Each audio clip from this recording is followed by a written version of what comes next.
el problema es que vos conoces poco de osteopatía y conoces más de osteópatas. Ok. Y bueno, hay osteópatas y hay osteópatas. Y como hay fisios, hay kinesiólogos, hay quiros y hay quiros. Obvio. Pero, ¿de dónde sale eso? ¿Cómo, cómo tienes expectativa de que cada individuo va a funcionar igual? ¿Cómo es eso? No somos iguales, no hay nada igual. Eso me parece un problema. Muchas veces lo que veo es que nos llega un paciente y bueno, intentamos hablar con él de una manera, con un lenguaje, pero el médico no habla la misma lenguaje, otros profesionales de salud también. Y eso al final genera una enorme confusión para la persona, porque ¿en quién va a confiar?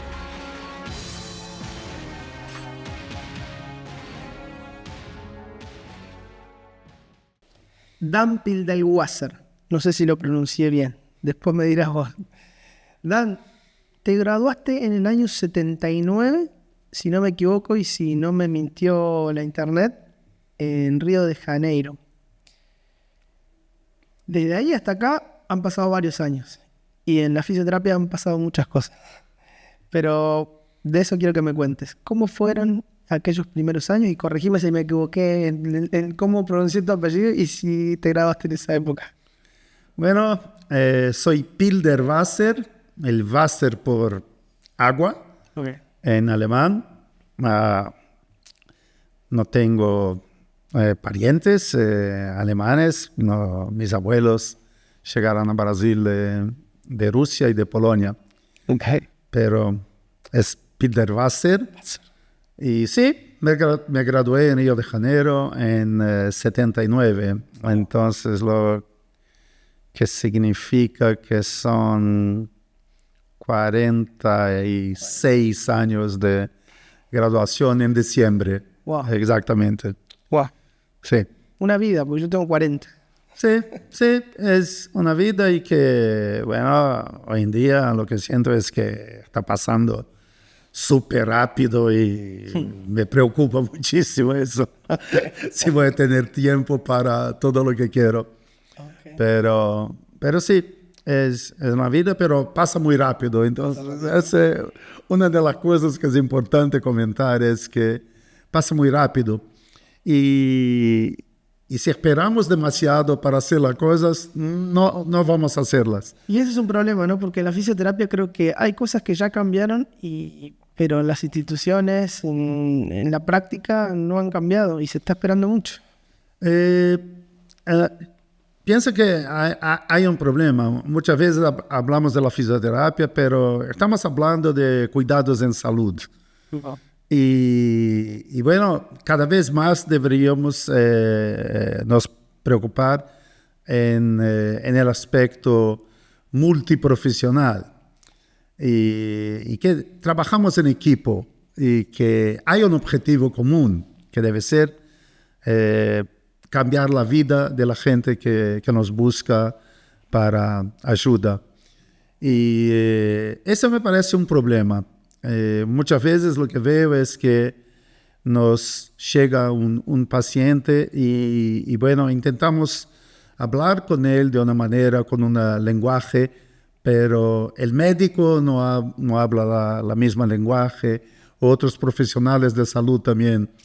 Y eso al final genera una enorme confusión para la persona, porque ¿en quién va a confiar? Y muchas veces por toda la jerarquía que ya existe en el área de salud, muchas veces el médico es el principal.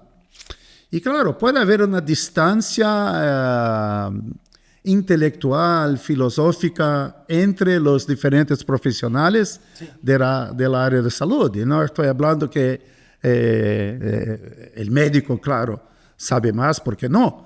Pero muchas veces el fisioterapeuta está mucho más actualizado, pero para la persona, que vamos a llamar aquí de paciente, no me gusta mucho, pero para que la gente comprenda mejor. Pero esa persona tiene mucha dificultad de comprender lo que pasa y intentar cambiar cosas en su vida si no consigue confiar en las personas que están a su alrededor. Y que peor aún, vienen con sentencias, ¿no? De esto que decís vos de las jerarquías y también por ahí la disonancia o los desacuerdos o la forma en que nos expresamos los mismos profesionales, pero con diferentes formaciones, ¿no? O sea, muchas veces diagnosticamos sobre el diagnóstico ya médico que tiene la persona y esta confusión que se causa. Dan, entramos medio de lleno. Sí. Pero bueno, me gustaría en realidad retroceder un poquito y preguntarte a vos cómo era la fisioterapia en aquellos años, en el 79-80. Bueno, mi escuela era dentro de un centro de rehabilitación, un enorme centro de rehabilitación en Río, y habían prácticamente 2 grandes centros de rehabilitación, uno en São Paulo, uno en Río. En Río era la ABBR, Asociación Brasileira Beneficente de Rehabilitación, y era un lugar donde los reyes eran los fisiatras, ¿ok? Y muchos con mucha experiencia en otros países y que estaban desde el inicio de la rehabilitación en Brasil. Okay. Entonces es claro que había esa relación, el médico hacía la evaluación médica, pero mandaba el paciente para una evaluación fisioterápica. Y como hablamos de diagnóstico, se buscaba también en esa época un diagnóstico kinesiológico, fisioterapéutico para nosotros en Brasil. Pero había una relación muy buena en esa institución. Nosotros, kinesiólogos, participábamos de las reuniones y de las tomadas de decisiones con respecto a lo que hacer con esos pacientes. Estábamos hablando de un centro de rehabilitación, entonces, donde había todo tipo de pacientes. Pacientes neurológicos, pediátricos, adultos y pacientes ambulatoriales. Entonces, en nuestra formación, el entrenamiento en el centro de rehabilitación era obligatorio, lo que nos ha dado una gran experiencia en diferentes áreas de actuación de la kinesiología. ¿Y en comunicación con todas las otras áreas? Sí, en comunicación con todas las otras áreas. Teníamos terapia ocupacional, psicología, musicoterapia. Sí, era un centro de rehabilitación. Entonces, claro que también en esa época pasé a ver pacientes domiciliares y era una experiencia completamente diferente. Pero yo tuve esa experiencia de centro de rehabilitación en el inicio de mi jornada. Sí. Qué lindo, qué linda experiencia, Dan. Y en aquella época, ¿qué tenía más valor? Que hoy sabemos e intentamos quitarle valor a un montón de prácticas que hacemos, pero ¿qué es lo que más se hacía desde la fisioterapia? ¿Usaban el ejercicio? ¿Usaban la terapia manual? ¿Usaban la fisioterapia, es decir, los aparatos? ¿Qué había más? Sí, en esa época se hacía mucho lo que se llamaba de ejercicio terapéutico y es muy gracioso porque hoy es de nuevo la base de lo que hacemos y llamamos de ejercicio terapéutico. ¿Okay? ¿Qué es cómo debemos llamar nosotros, kinesiólogos, fisioterapeutas? No debemos hablar de ejercicios, debemos hablar más de fortalecimiento, pero debemos hablar de ejercicios terapéuticos porque es nuestro objetivo. Pero había las áreas de los aparatos y sí, en esa época forno de Beer, forno de Baker, parafina, las electroestimulaciones que hoy están de vuelta, pero claro, con mucho más conocimiento, las, ¿cómo se dice? Olas cortas. Ondas cortas, ondas Sí. de choque. Onda de choque, no. Choque, No en esa Ese no, época. ese no. Teníamos hidroterapia, había una piscina. Bueno, era bastante amplio. Yo trabajé mucho tiempo, más tiempo con los traumatismos raquimedulares. Entonces era prácticamente ejercicio. Y trabajé también en la parte de neurología adulto en la época con los accidentes vasculares encefálicos, que había mucho. Bien. Entonces, Me sorprende esto que me contás, ¿no? Del ejercicio terapéutico, ese enfoque que tenía multidisciplinario y demás. Entonces me da también pie para preguntarte, ¿el modelo biopsicosocial se hablaba en aquel momento? Porque el modelo biopsicosocial que hoy tanto hablábamos y demás, no es de ahora, no es de hace 5 años ni 10 años, tiene ya su tiempo, ¿no? no se hablaba del modelo biopsicosocial, pero se trabajaba con un modelo biopsicosocial en la institución, porque eran pacientes que sus vidas cambiarían completamente. Entonces, teníamos ese profesional, no sé cómo se llama aquí, pero en Brasil es el asistente social, social worker. Sí. Y entonces sí, había toda esa preocupación, porque lo que entiendo de rehabilitación no es puramente la rehabilitación física. Lo que entiendo como rehabilitación es la reinserción de la persona en su papel social original. Y si no pasa eso, no existe rehabilitación. Y para eso son necesarios otros profesionales del área de salud, porque nosotros no somos ni responsables por eso, pero ni capacitados para eso.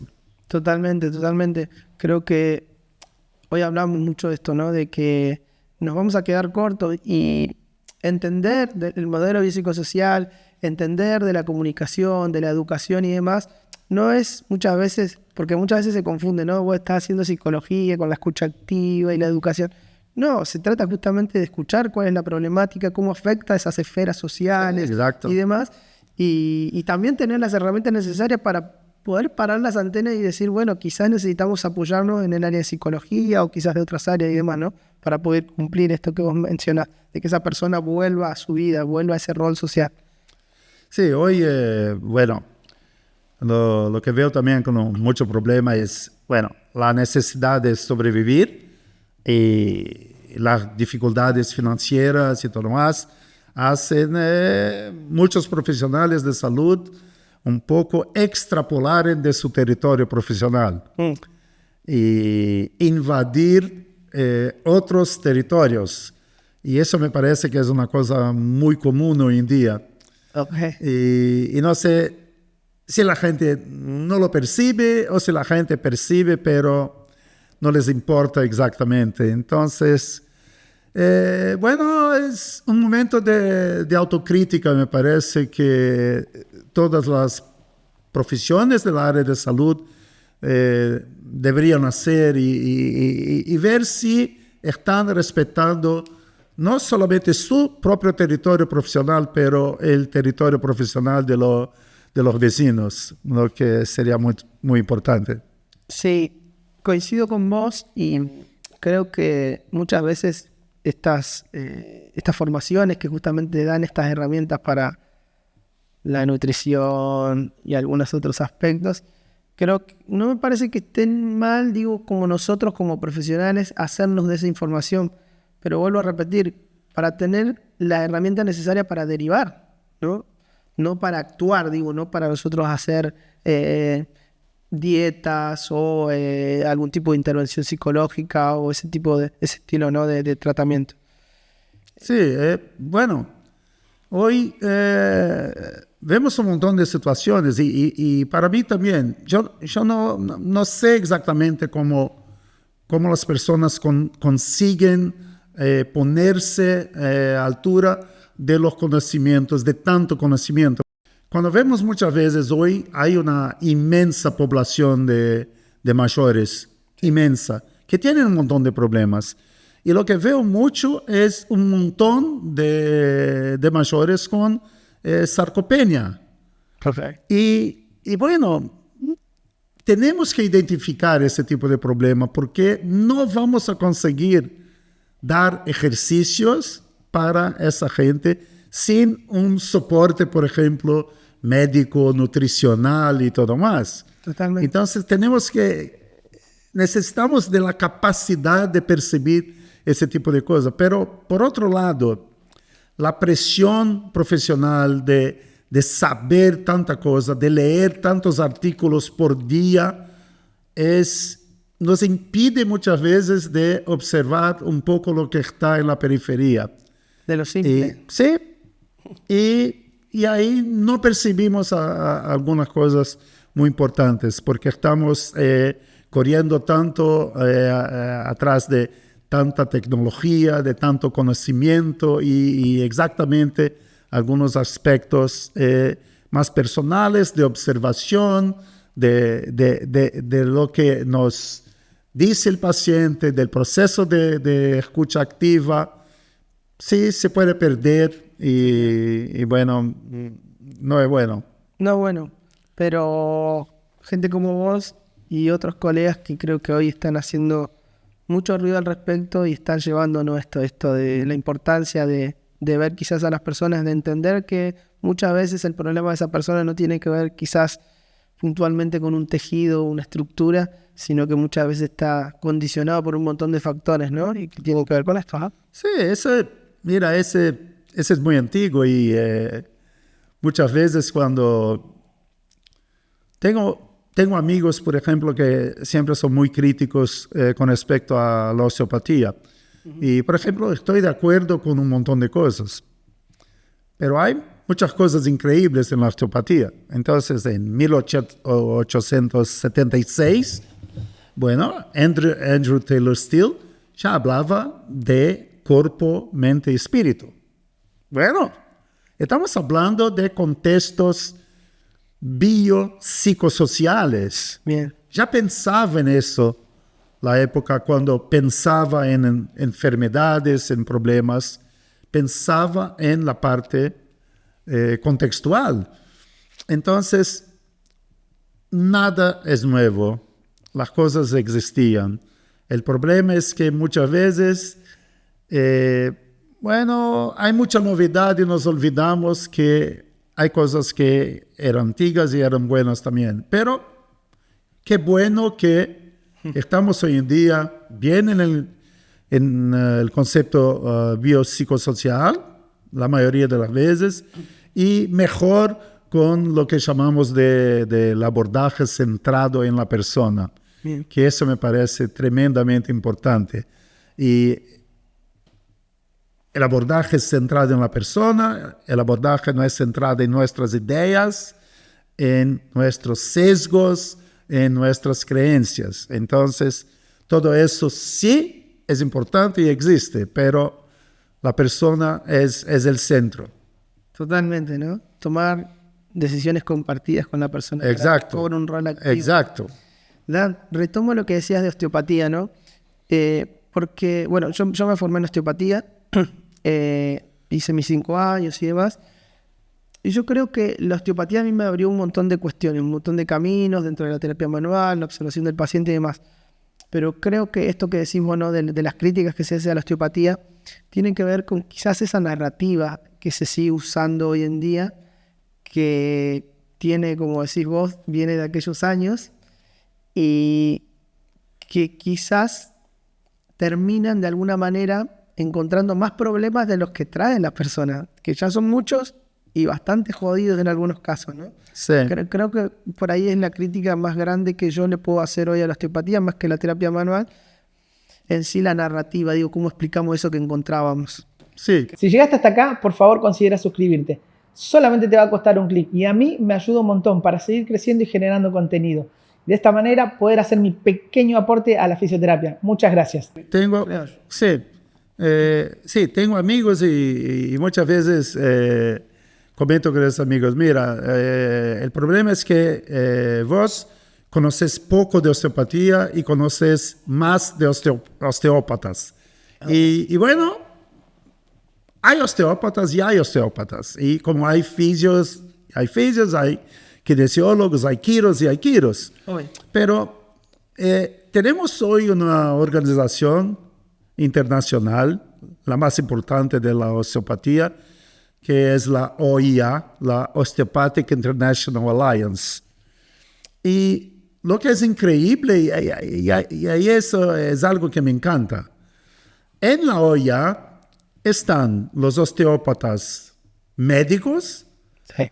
los americanos y alemanes que tienen una formación médica, y los osteópatas que hacen una formación o como una profesión ya en muchos países, reconocida como profesión, o como países como en Brasil, donde el osteópata tiene que tener una graduación en una otra profesión de la área de salud. Pero en la OIA, esos osteópatas de diferentes orígenes conviven muy bien y buscan hoy en día adaptar la osteopatía con los conocimientos actuales y para las necesidades actuales. Entonces, pero cuando hablo de la OIA, para mucha gente no tienen idea. No, de hecho, hay artículos que a día de hoy a muchos les podría sorprender, pero hay artículos que ya tienen sus buenos años donde ellos proponen y sugieren dejar las prácticas, por ejemplo, de la osteopatía craniosacra y demás, ¿no? Sí, hay países donde hay la formación profesional en osteopatía universitaria y no dan o visceral o craniana. Totalmente. O las dos. Sí. Entonces, hay osteopatía y hay osteopatía. Pero es igual me parece, a todas las profesiones. Total, sí, en fisioterapia. Es igual, Sí, sí, es igual. Tenemos en fisioterapia un montón de tonterías hoy en día también y que nos preocupa porque... Dan, ya que nos metimos en las terapias manuales, vamos a Australia, porque de ahí viene el concepto Mulligan. No, de Nueva Zelanda. Nueva Zelanda. Brian Mulligan es de Nueva Zelanda, sí. Ok, en aquella... Hoy es su cumple. ¿Hoy es su cumpleaños? Sí. Mira, bueno, le mandamos un saludo allá a Brian Mulligan. Y en aquella época estaban, bueno, la terapia manual tenía su peso, ¿no? Cyriax, Calterbon Sí. Y otras. Anecdóticamente, ¿cómo surge el concepto Mulligan? Y después me contás cómo te metiste ahí. Bueno, sí, en esa época eran contemporáneos Brian Mulligan, Robin Mackenzie, que también era de Nueva Zelanda, Jeff Maitland de Australia, Freddy Kaltenborn de Noruega, y Brian fue su asistente por mucho tiempo de Freddy, y James Cyriax, que era el único médico fisiatra, claro, ¿sí? de Inglaterra.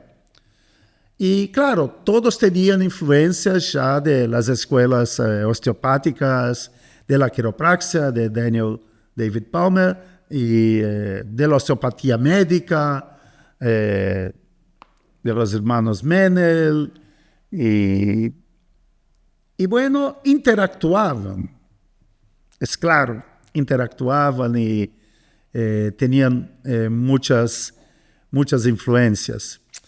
¿Es verdad? La historia de Brian Mulligan, Ok. A ver. que escuchamos, Sí. es que tenía esa paciente con un problema, el dedo, sí, la interfalángica proximal, Sí.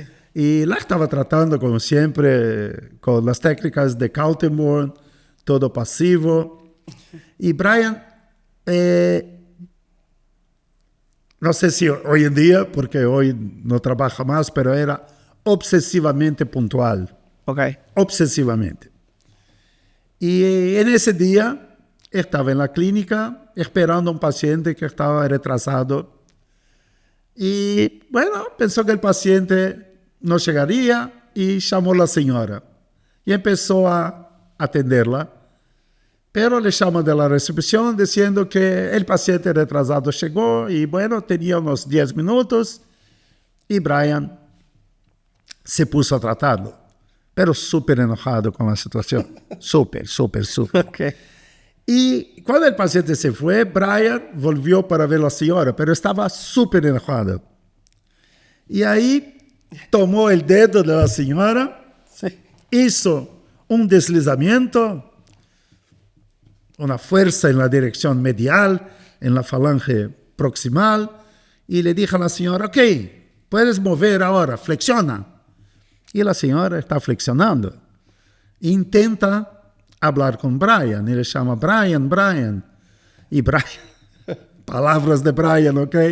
Y Brian le dice, no, mujeres hablan demasiado, siga haciendo. Sí, típico Brian Mulligan. Y al final le pregunto, pero ¿lo que querías tanto decirme? Y dice la señora, lo que quería decirte es que por la primera vez estoy haciendo el movimiento sin dolor. Bueno, ¿qué pasó? Brian va a su casa, claro, probablemente una cerveza, sí, y se pone a pensar, sí. Y bueno, y piensa... ¿Qué hizo?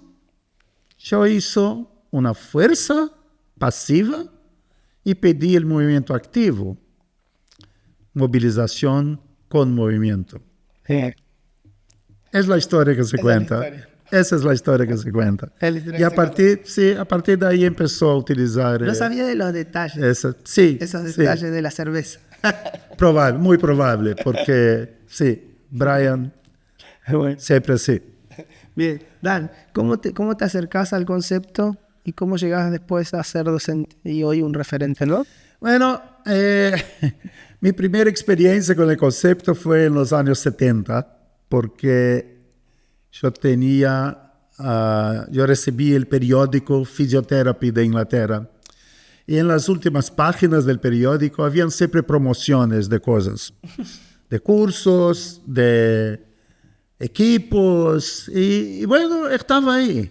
¿Y por qué recibías vos el diario de Inglaterra? Por mi papá. Yo tuve suerte en la vida porque mi papá era traumatólogo y mi papá no vivía en Brasil, y en el hospital donde trabajaba había un fisioterapeuta que ya había estado un año con Maitland en Australia.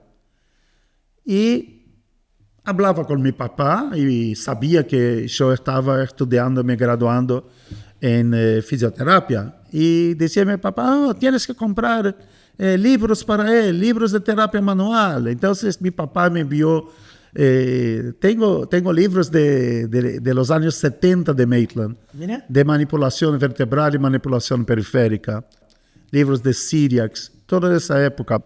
Y mi papá también me regaló con... ¿cómo se dice? Una asignatura del periódico, una suscripción. Una suscripción, sí. Sí, del periódico. Y bueno, ahí estaba. Curso Brian Mulligan, NEGS, pero no comprendía lo que era eso. El diccionario no me ayudaba. Hasta que después yo supo que era un acrónimo para Natural Physical Glides, todo más. Entendí, sí. Pero, ¿Y eso salía en el diario? sí, pero esa fue mi relación. Okay. Hasta que en los años 2000, por ahí llegó el curso Mulligan a Brasil. Ok. ¿Ok? Y ahí yo hice el curso. Y bueno, yo hice el curso, no pensaba en nada, hasta que uno de los profes australianos que vino una vez me dijo, no, tienes que ser instructor. Y Palmiro también me incentivaba, Edelberto, y no estaba convencido. No tanto, hasta que sí decidí entonces... me recomendaron para hacer el examen, que es el proceso Y ahí, bueno, yo hice el examen, en la primera vez no pasé, y después hizo la segunda vez y ahí sí, pasé en el examen. ¿El examen en qué constaba? Solo de curiosidad. El examen fue algo terrible. Es porque yo estaba en un cuartito minúsculo, hacía mucho calor, no había aire acondicionado y por horas. Entonces entraban 2, 3 instructores y me pedían que demostrase una técnica o que enseñase una técnica como si fuera para alumnos y todo más. Y eso duró mucho tiempo. Entonces fue tremendo. Y ahí no pasé el examen y después repetí el examen. Entonces es siempre así. Bien. Y a partir de ahí ya... Sí, 2007, 2008, por ahí. Yo tomé con vos la formación en 2012 en el Hotel Carlton. ¿Qué? ¿Sigue siendo ahí? Sigue siendo, sí. A mí me parece que todos los cursos en Argentina fueron en el Carlton. Sí. Sí, que sigue igual. Con Maxi Diego. ¿Siguen ellos dos? Max y Diego. Sí, siguen igual. Porque Max y Diego vinieron a hacer el curso en Río. Así nos conocemos, los dos pibes. y después nos invitaron y pensamos, sí, vamos con ellos. Qué bueno, qué bueno. Bueno, si no, no lo hubiéramos conocido acá en Argentina. Sí, no, y me encanta. Me encanta Buenos Aires en especial y tengo grandes amigos aquí, entonces para mí siempre es un placer estar aquí. Genial, Dan. Y qué bueno, qué bueno. Dan, ahora, vos venías de estos años, de esta terapia manual dura, centrada en la articulación, en el tejido, en cambiar, modificar, ajustar. Pero vos haces docencia e investigación. ¿Cómo fue cambiando eso en tu práctica? ¿También en lo que enseñás? No, yo no hago investigación. Ok. No, estoy intentando publicar Ok. mi primer artículo, ok, que es con Ana, mi esposa, y con una otra amiga, osteópata. ¿Sobre qué va a ser? Las dos son osteópatas. Se relaciona más con los tests para la columna cervical superior. Okay. Debe ser muy bueno, importante clínicamente. Y bueno, es mi primer trabajo. Las otras experiencias fueron, he publicado varios capítulos de libros, pero investigación, no, ese sí va a ser, es un estudio con investigación. Pero en las otras veces ayudé a Ana en sus tesis de maestría y doctorado, que sí fueron investigativas, pero mi papel no era en las investigaciones, mi papel era más bibliografía y esas cosas. Pero docencia sí, por muchos años. Y me encantaba la docencia en la graduación.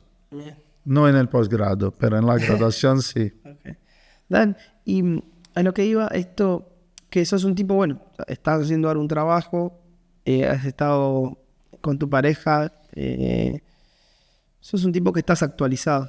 Sí.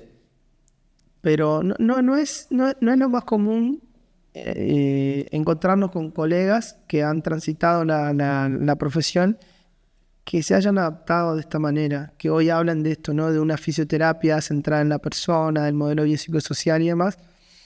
Y además que, bueno, sos docente de terapia manual. ¿Cómo ha sido transicionar ahí?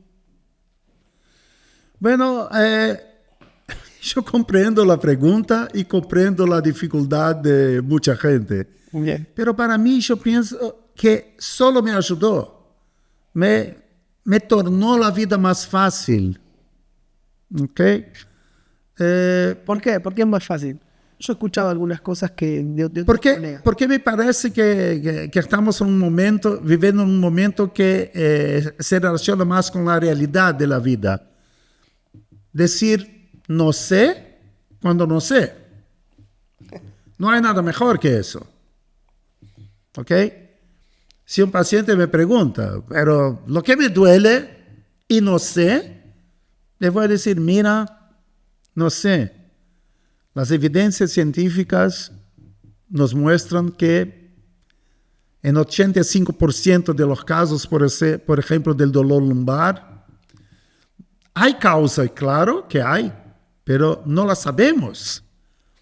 Eso es lo que significa ser inespecífico. Claro. No es que no hay causa, pero 85% de los casos. Me pongo tranquilo con eso, porque antes pensaba que era mi problema, mi fracaso, La técnica. mi falla. No saber. Ah, ok. Entonces, nosotros tenemos un nivel de exigencia que me parece que es muy alto.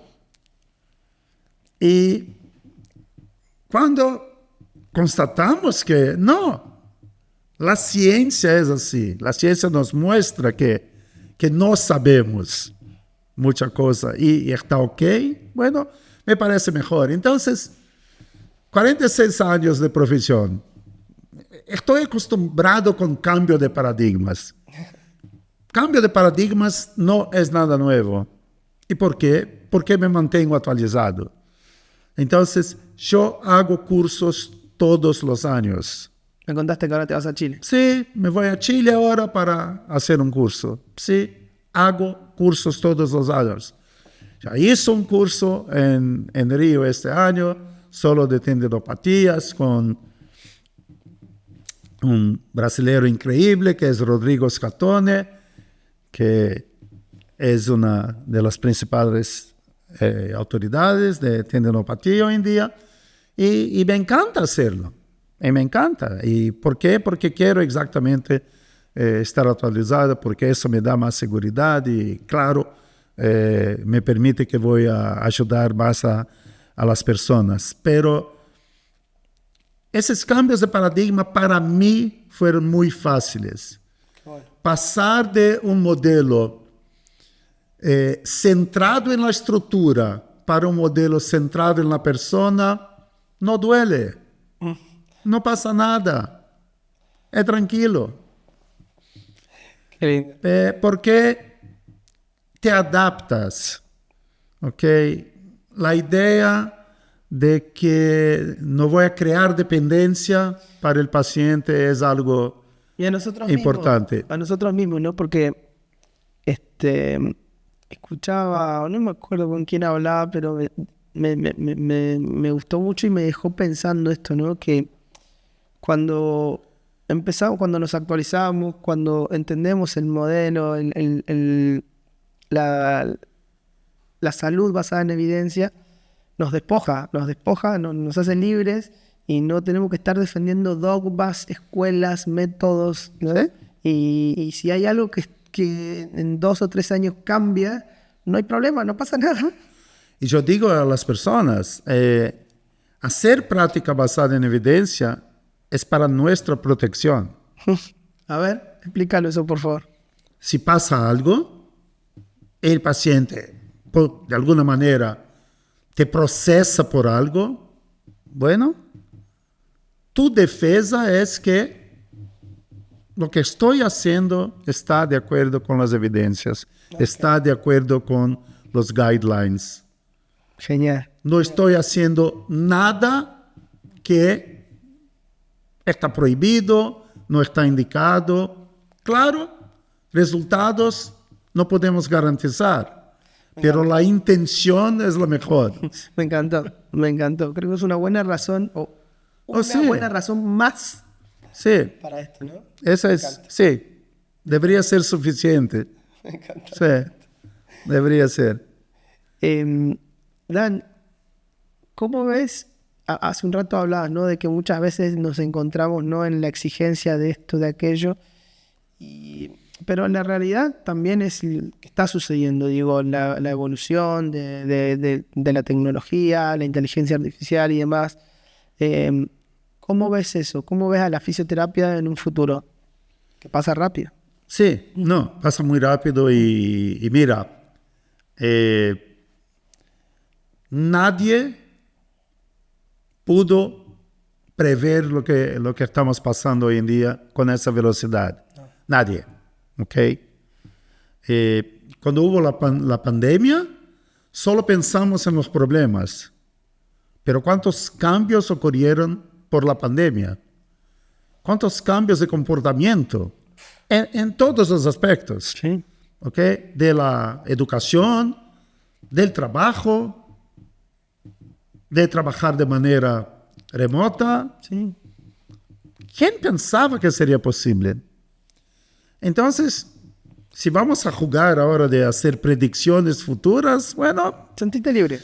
No va a funcionar muy bien, pero lo que pienso con respecto a la fisioterapia, kinesiología, es que hay algo que no hay ninguna inteligencia artificial que pueda sustituir, que son las relaciones personales. Y justo en ese modelo centrado en la persona, donde necesitamos tener empatía con respecto a las personas que nos buscan, que necesitamos darles algún tipo de apoyo. Eso es insubstituible. Pero hay ventajas en haber la inteligencia artificial, que debemos también buscarlas. Entonces, lo que me parece que la fisioterapia, la kinesiología, los fisioterapeutas, kinesiólogos, que deben hacer es intentar ver cuál es su papel en ese mundo como está y dónde puede tener ventajas con la inteligencia artificial y dónde va a encontrar esos, ¿cómo se dice? Nichos también. Nicho. Ese nicho de la presencia va a ser importante. Las relaciones presenciales, las consultas presenciales, porque eso va a seguir existiendo, pero es claro que vamos a tener que cambiar algunas cosas con eso. Entonces, eso me parece que va a ser el gran desafío. ¿Cómo vamos a ubicarnos en esa nueva realidad? Muy fuerte, muy claro, y coincido con vos. De hecho, los expertos o esta gente que hoy escuchamos y que está muy actualizada respecto a la IA, mencionan esto, ¿no? Que muchos puestos laborales, muchas cosas van a cambiar, ¿no? Por el tema de las automatizaciones, la robótica y demás que van a ir avanzando. Pero lo que va a cobrar mucha relevancia son las relaciones humanas, los trabajos que tienen que ver con relaciones humanas, con la calidad, con el estilo de vida y demás. Por eso mismo dicen que los gimnasios van a ser lugares donde la gente va a buscar, donde de alguna manera salir de todo esto, de esta robótica, de esta inteligencia artificial que se va a ir presentando. Los acompañantes terapéuticos van a cobrar una gran relevancia y que quizás hoy, acá, por lo menos acá en Argentina, están un poco desvalorizados, ¿no? Por lo menos por el sistema de salud, pero que en un futuro van a cobrar muchísima relevancia. Sí, digo, ¿qué son los acompañantes terapéuticos? Es la persona que cumple el rol de a veces acompañar, se ve más en personas con discapacidad, en personas adultas. Sí, llamamos cuidadores. Sí. No, mira, es una población que está envejeciendo, así, y sí, esa gente va a ser tremendamente importante. Pero no son valorados y no tienen formación adecuada. Tal cual. Ese para mí es el principal problema. Y si la gente comprendesse que essa é uma profissão, e uma profissão de futuro, Sí. y que necesitan de información, de práctica, de entrenamiento. Eso me parece muy bueno. Totalmente, Dan. Dan, un mensaje para las nuevas generaciones. Bueno, lo primero es que